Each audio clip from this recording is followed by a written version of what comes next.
Other than that, getting back into the story. So first day, I'll talk about, and then I'll just kind of generalize the rest of the week. So the first day was the hardest day for me just because I had slept the night before, but it was my first real day in Africa. It was my body getting used to jet lag. I was really anxious. I'm away from my son. I'm away from my family. And it was a little nerve-wracking. I had a panic attack after we were almost done working.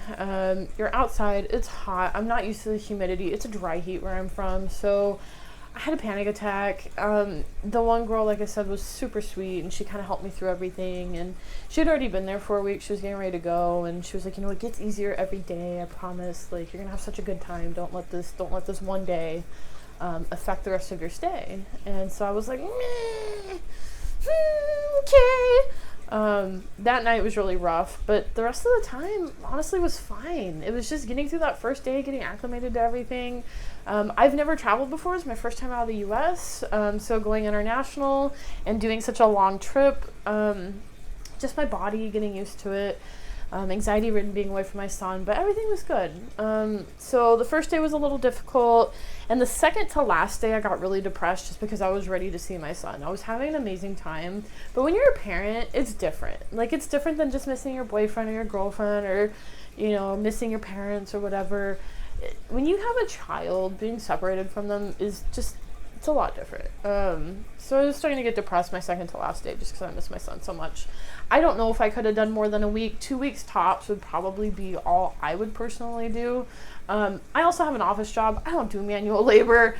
My fat ass does not get up and do anything. So working manual labor every day, that was a little difficult, but my body felt so good. I didn't have any stomach issues in Africa. I typically tend to have a lot of digestive issues at home, and I typically tend to have a lot of anxiety.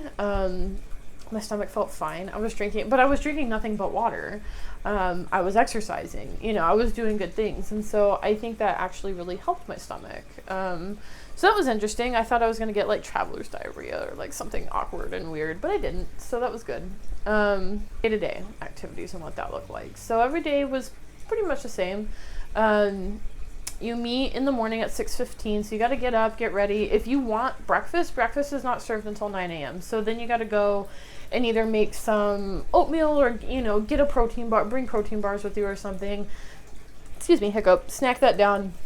And then you go to your morning meeting at 6:15. Usually takes about 10 minutes. Talk about what you're going to do for the day. Just go over everything, meet up with everybody. And then you go down to the Boma. So you get down to the Boma, it's probably about 6:30. And you do all the heavy work in the morning when it's not too hot out yet. So you go down. So every day, it's Boma enclosure cleaning in the morning. That's every day. And then you feed the babies 3 times a day. That's every day.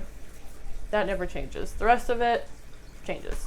So you get down there, you make bottles for the babies. Each baby has their certain ingredients for their formula written down, because some rhinos may need more protein than others depending on their size or what they've been through, yada yada yada. So meds, whatever. So you make everybody's bottles. It takes about a half hour. You go feed the babies, and that is when you're allowed to touch. When you're feeding, you got to kind of play with them so that way they don't try and go after the other rhinos' food sitting next to them. So you're able to touch their lips and scratch underneath their chin, and then you can touch their little horn or whatever. But other than that, that's it. You got 2 minutes to touch the rhino, and then that's it. So, but I knew that before I went. And you know what? I'm in Arizona. The only way I can touch a rhino is if I go bribe the zoo, and that's not going to happen. So just even getting to touch the little baby's horn while in Africa, my dream, the whole reason why I did this, my dream has always been to see rhinos in Africa, in their homeland. They're my favorite animal. They always have been. I have such an indescribable connection with them. I can't tell you why. They're my spirit animal. I was a rhino in a previous life. I don't know. But they're my favorite. So it's always been my dream to go see them in Africa. Second bucket list item would be to touch one, right? So I killed all of my bucket list with one trip, because that's the only bucket list I've had, really. I'm a boring ass person, besides writing a book, which I'm currently doing. So feed the babies, get your little pet in, and then you go back, you clean the bottles, you clean up the little area where you make all the bottles, and then you go clean the enclosures. So you shovel poop. There's a lot of rhino poop, let me tell you, all the poop. You scoop up the poop, put it in wheelbarrows, you wheelbarrow out when it's full, out to like the side of the dirt road where they come pick it up and then go dump it. You weigh out hay, because they do get fresh hay throughout the day. You weigh that out for them. You scrub out the little concrete enclosures they have within the boma, and that's where they can go lay down if it's really hot or if it's raining or anything like that. It takes about 2 hours to clean everything. Then you go back up and you have about 30 minutes free time. You have breakfast at 9, and then you have some free time again. At 11, you go down, you do the second feeding, make bottles, clean up the little area. You may do a little bit of extra like sweeping or raking, but that's really it. You go feed them again. Then you come up, you have lunch at 12:30, have some downtime, and then you go down and do the last feeding between like 2 and 3. And usually they would do like a little side presentation or, you know, a little something different between lunch and the second feeding. But then after the second feeding is when you go do, or I'm sorry, after the third feeding is pretty much what you do for the rest of the day, which is either going on a drive or going for like a bushwalk. We went on a couple different drives. We got to see the bigger rhinos, hear about all their stories and what happened to them and, you know, how they're doing. And then we got to go see the rhinos, like I said earlier, who had been artificially inseminated. We got to hear their stories and all of that. We'd go on game drives, so we'd go look at the different animals, and that's how we saw the baboons and the giraffes and all the other things. And then we did a night drive, so we went at night and got to see the different animals that are nocturnal. We got to see a white-tailed mongoose, which was kind of cool. We were trying to look for bush babies in the trees and things like that. Didn't really find any. So we did that. We did the night drive. We also went into the community. So not all the volunteers get to do this. This was just the time that I went apparently was great. So we got to go help the community brainstorm ideas about how to improve their community garden. Care for Wild helps them with a community garden where they, you know, learn skills and communication and things like that, and they're able to sell the veggies and make some money. So Care for Wild is pretty involved with the local community, which is really nice.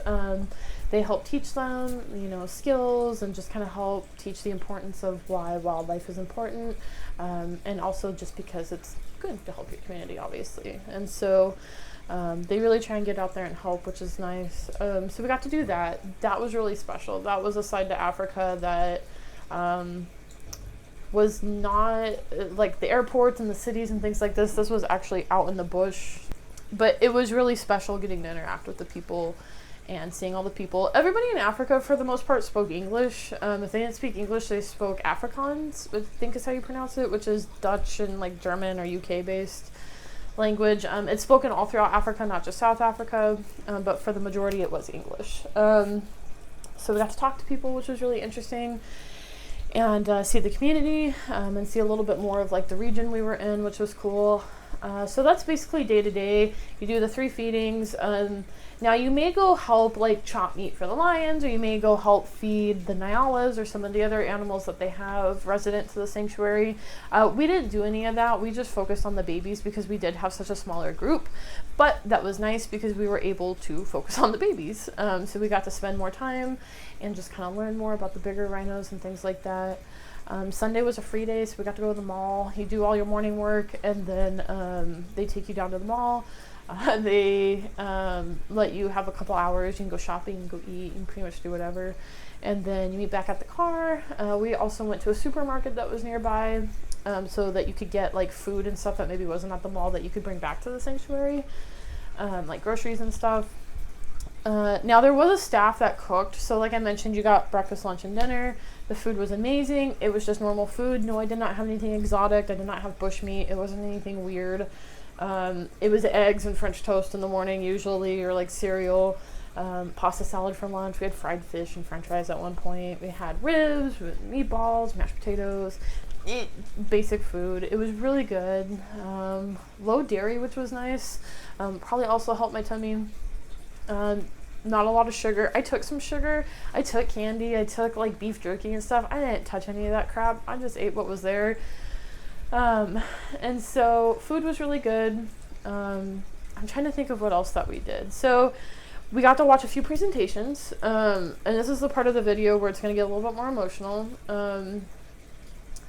We had presentations on hippos and different things, presentations on how Care for Wild came to be, and then we watched a documentary about poaching. If you would like to watch this documentary, it's called Stroop or Stoop, S-T-O-O-P or S-T-R-O-O-P. I can't remember. Very well done documentary. Will make you cry like a freaking baby. So, just forewarning. So we got to see some different presentations. Care for Wild is very, how do I say this? It's very locked. It's very high security. There's electric fences. There's canine units. There's equine units. There's armed rangers. There is patrol 24/7. It is a war zone protecting these animals. It is a literal war zone protecting these rhinos. It's very unfortunate. In the documentary, we learned about another orphanage in South Africa that literally just had babies. They didn't even have adults. And they had got broken into by poachers because it was not highly secure. And they assaulted the volunteers. And then they asked, where is the rhino horn? Because most of these places, right, will dehorn their rhinos as like a precaution to deter poachers. And they were like, we just have babies. Like, we don't have rhino horn. We don't have adults. Like, we don't... that's all we have. And poachers don't give two shits about that. And they assaulted the volunteers, like I said.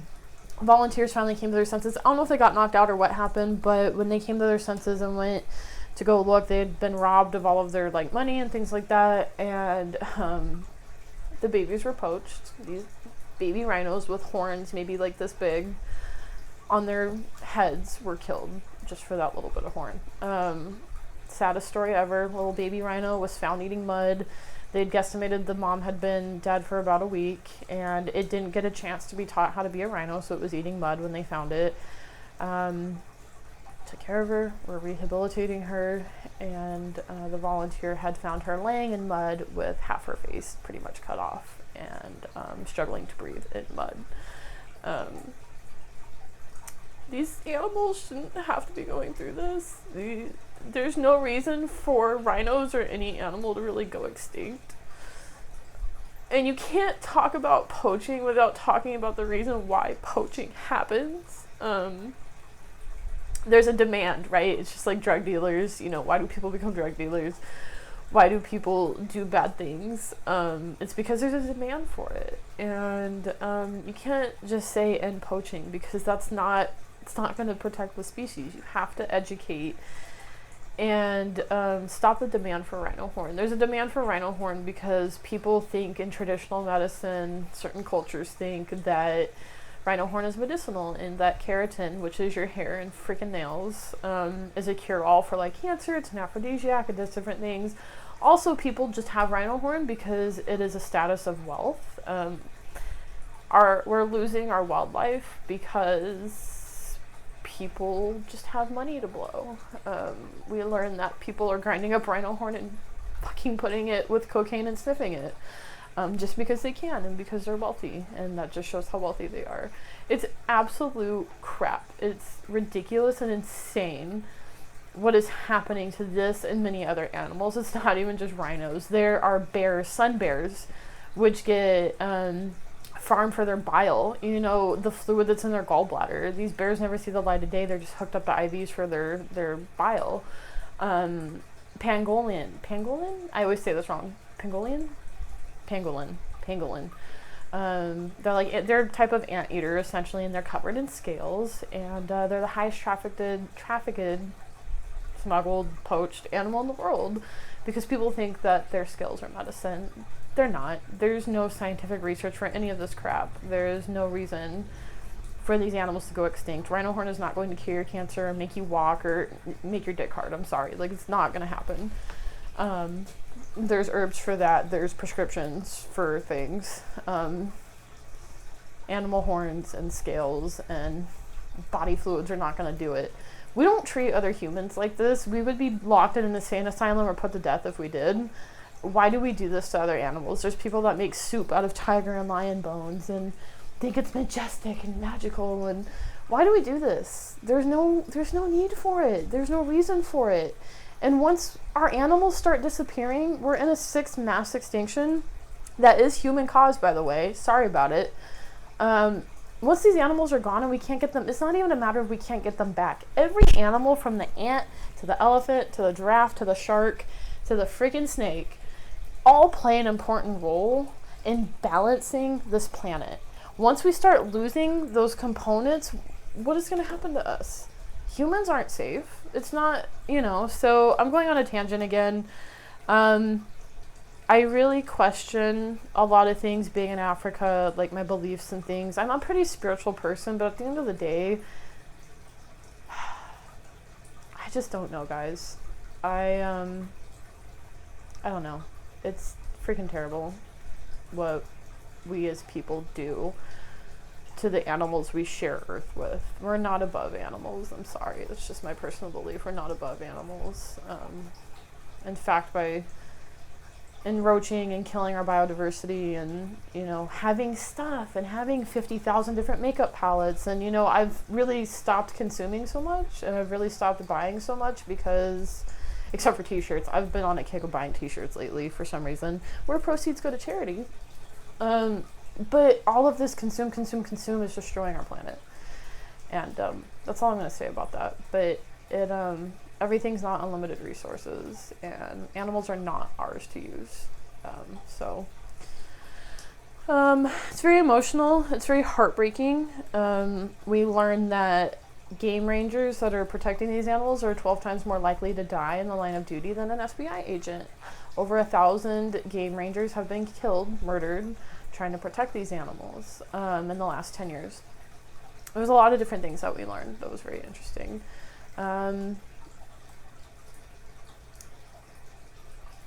Care for Wild shouldn't have to exist. Places like this shouldn't have to exist. We shouldn't have to protect these animals. We shouldn't have to do this. So it's very heartbreaking. It's very eye-opening. It's one thing to see pictures online and to read stories online or watch videos, but until you actually go see the things that are in place to protect these animals, it's very insane. It's very mind-opening. I will never stop fighting for rhinos or other animals because it's not right. It's not right what is happening to them.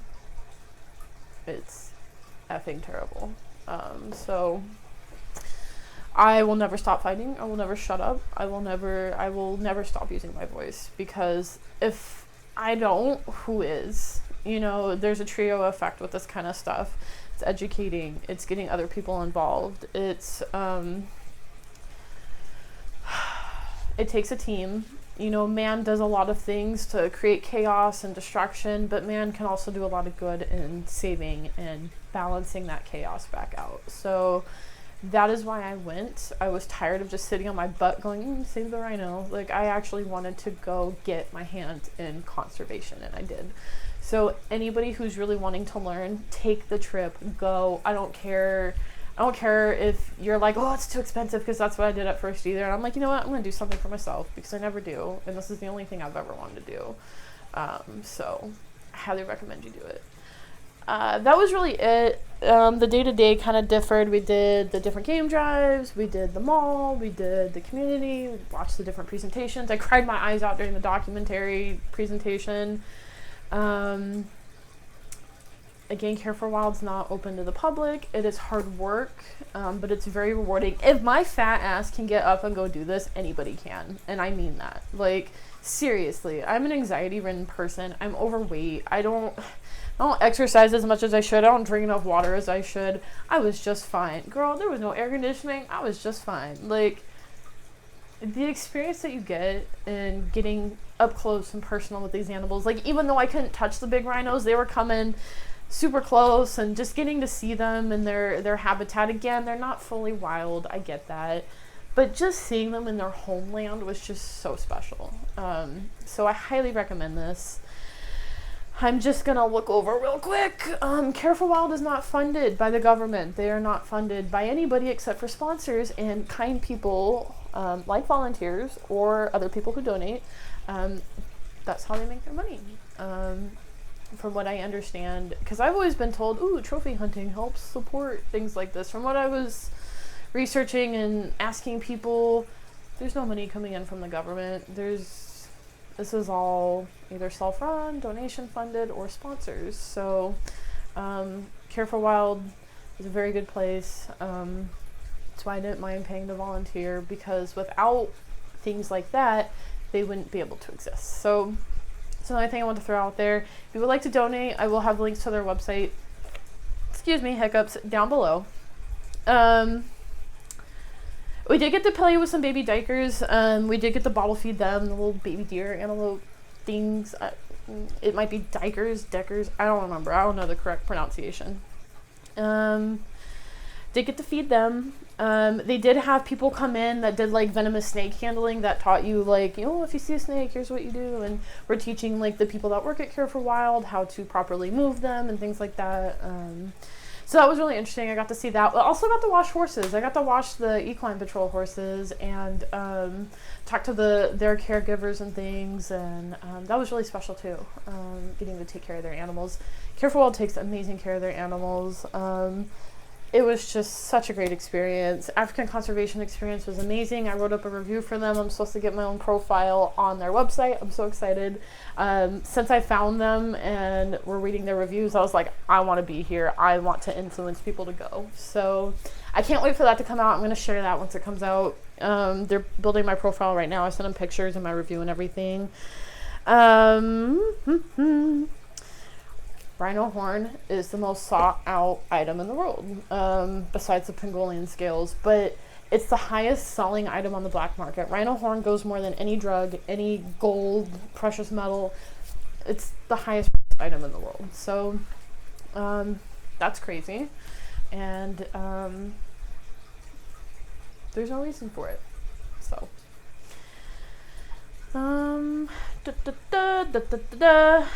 it's a $23 billion a year industry, wildlife trafficking. It takes 3 people to poach: a shooter, an axeman, and then a runner. So this is really sad too, sorry. There was a rhino that was poached in Kruger while we were there. We were told about it. I didn't see any pictures. I didn't see anything, but we were told about the incident. There was a rhino that was poached in Kruger. Kruger's not that far away, I guess, from where Care for Wild's at. I'm not really too sure. Again, I'm not even really too sure where I was. But the rhino was pregnant and was almost to term, and we lost both rhinos because of the horn. So yeah, that was a hard pill to swallow. I am trying to make this short, but we're still almost at 50 minutes still, so my bad. There was butterflies migrating from Mozambique down to South Africa. Gorgeous. Butterflies everywhere. And even the weather, it was like high 80s, low 90s with the humidity still wasn't too bad. Other than that, it takes 2 years for a horn to grow back once they're dehorned. And there's something else I really want to say. I should have probably said this at the beginning, but if you've made it this far, rhinos are not just Africa's. It's not just the people of Africa's rhinos. It's my rhino. It's your rhino. It's everybody's rhinos, except for the dang poachers and the people who want to sniff their horns and consume them. You guys can't have. Rhinos are everybody's, right? It's my future generation, my son's future generation, their kids. All these animals should be able to share Earth with us and enjoy it just as much as we do. It's everybody's animals, everybody for future generations to come. And, we don't own this planet. We think we do, but we don't. And I'm going to make sure I always tell people that, because it's not right. It's not right at all. Other than that, the rhino is also a keystone species, so they help protect other species. They help with the horticulture, I'm probably saying this wrong, the land plant management, from their grazing. They also ward off predators for other animals when they're around. They're a very important species. I need to do more information on them being a keystone species. I'll probably make a separate video on that, actually. Thumbs up if you want to see that, if you made it this far in the video. But I learned so much. I can't even put it all into one video. We'll be here all freaking day. I found peace in Africa. I don't know what I went looking for. I don't know. I was trying to find answers to what I didn't even know. What I found was peace. My mind was still. I didn't have anxiety. My stomach was good. I found peace and tranquility, and I am going to treasure that forever. I'm actually going to get a tattoo right here that says peace in the African's language. So that's going to be my next tattoo. This trip will stay with me for life. I would love to go back. Probably would go back in the wintertime so it's not as hot, and hopefully there's not as many snakes out. But if there is, then I know how to avoid them. So it was a great time. It was a great experience. I highly recommend it.